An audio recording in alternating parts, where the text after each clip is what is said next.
Nagtagbo na ang missing baby boy ug ang iyang mga ginikanan human mawala kini og tulo ka adlaw. Tumang kalipay ang ilang gibati hasta na sa usa ka magtutudlo nga nakakita sa bata nga gibilin ra daplin sa overpass sa Davao City. Ani report ni John D. Esteban.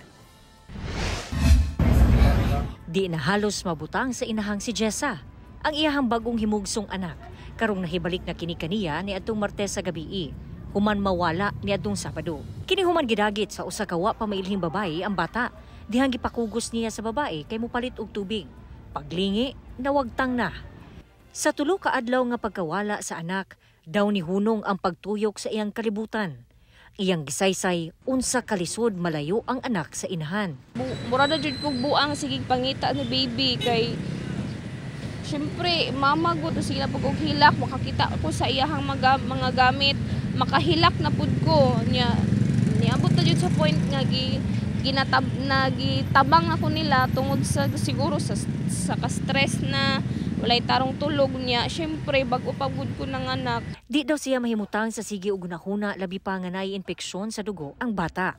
Nga karon naka-admit na sa Southern Philippines Medical Center. Dili ko makatulog ma'am, straight yun. Since pagkawala ni baby, start yan to pagkagabi, dili na jud ko makatulog kay sige ko og huna-huna sa iyahan na unsa na siya, giatiman ba siya, unsa iyahang gidede. Kay kato siya ma'am, dili siya pwede magdede og formula kay na siya G6PD.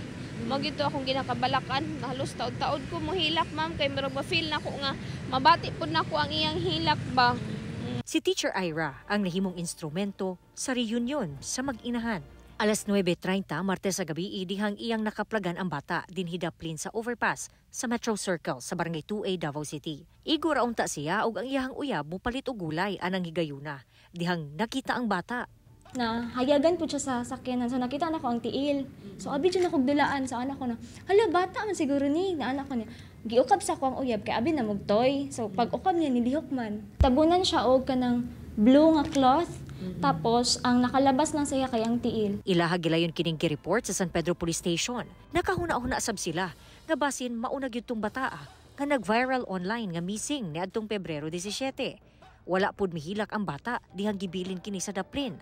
Apan dihang gikugos na siya sa inahan ay ha pa daw nihilak ang baby. Pagka kita na mo sa mother nga pertidyong lipayan niya siya salamat sa Ginoo kay naana jud ang bata. Sumuto na happy pud mig maayo kay nag-unite na salang duha. Dihang naabot ang ginikanan, iyang nakita ang emosyonal nga panagtagbo nga daw sama sa salida. Nakapasalamat nako sila sa personal but usbon nako daghan kayong salamat kay kamo gyud ang gigamit sa Ginoo nga instrumento nga mabalik si baby sa amua. Hinuon ang San Pedro Police doon na nagikuptang kopya sa CCTV sa babae nga midagit sa bata. Ilabi pa nga desidido mo pasaka og kasong kidnapping ang mga ginikanan. Namang ko nakuha din nga video nga ang description sa babae sa payaton siya nga mo match po dito sa sa nagbilin dito sa may Quirino area. Isa na sa atong gina-consider nga the same person ang nagkuha o nagbilin sa bata. Kauban si Jojo Solarte sa kamera. Ako si John D. Esteban para sa One Mindanao.